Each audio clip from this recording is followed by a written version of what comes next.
চব্বিশের পরে তারা তো সিগন্যাল দিয়েই ফেলছে। আমার নতুন ভাবে আবার সিগন্যাল কি দিবে?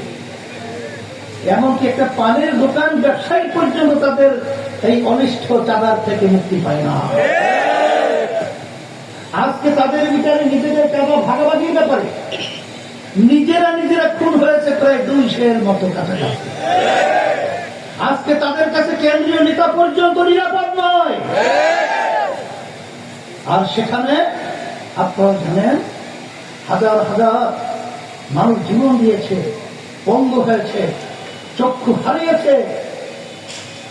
এখন কথা হলো এতটুকুই যে আজকে বাংলাদেশের মানুষের চাহিদা এবং তাদের দাবি ছিল যে এই 53 বছর যেই ধারা, যেই পদ্ধতিতে, যেই নিয়মে দেশ চলেছে, না, এভাবে আর দেশ চলতে পারে না।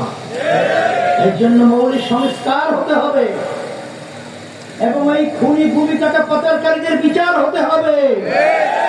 এরপর জাতীয় নির্বাচনের একটা লেভেল প্লেইং ফিল্ড তৈরি করতে হবে। অন্তর্বর্তীকালীন সরকারের প্রধান ডক্টর ইউনূস সাহেব, তিনি কিন্তু আমরা বাংলাদেশের মানুষের কাছে কমিটমেন্ট করেছিল। কি কমিটমেন্ট করেছে? তার 3টা কাজ: সংস্কার, দৃশ্যমান বিচার, এরপরে জাতীয় নির্বাচনের ব্যবস্থা। কিন্তু আমরা দেখেছি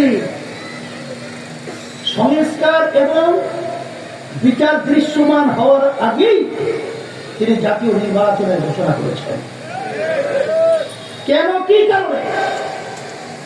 এটা বাংলাদেশের মানুষ জানতে চায়। আজকে বিচার এবং দৃশ্যমান বিচার এবং মৌলিক সংস্কার চায় না তারা। নির্বাচন নিয়ে তাড়াহুড়া কেরা করছে? আমরা দেখেছি আজকে যারা নাকি নির্বাচনের ব্যাপারে তাড়াহুড়া করছেন, আপনাদের এই স্লোগানের সাথে ভারতের স্লোগান মিলে যায়। আপনাদের কথাদের সাথে পাশের রাষ্ট্র ভারতের রয়্যাল এজেন্ডা বাস্তবায়ন হয়। আজকে আমরা দেখেছি যে বারবার আমাদেরকে ধোঁকা দিয়ে, বোকা বানিয়ে, আমাদেরকে সিঁড়ি হিসেবে ব্যবহার করে ক্ষমতার মস্তকে বসে আপনারা আমাদের দেশে টাকা পাচার করেছেন, আমাদের মায়ের কোল সন্তান হারা করেছেন, আমাদের দেশকে বারবার দুর্নীতিতে চ্যাম্পিয়ন বানিয়েছেন। এবার বাংলাদেশের মানুষ এখন ঘুমিয়ে নেই। এখন আমরা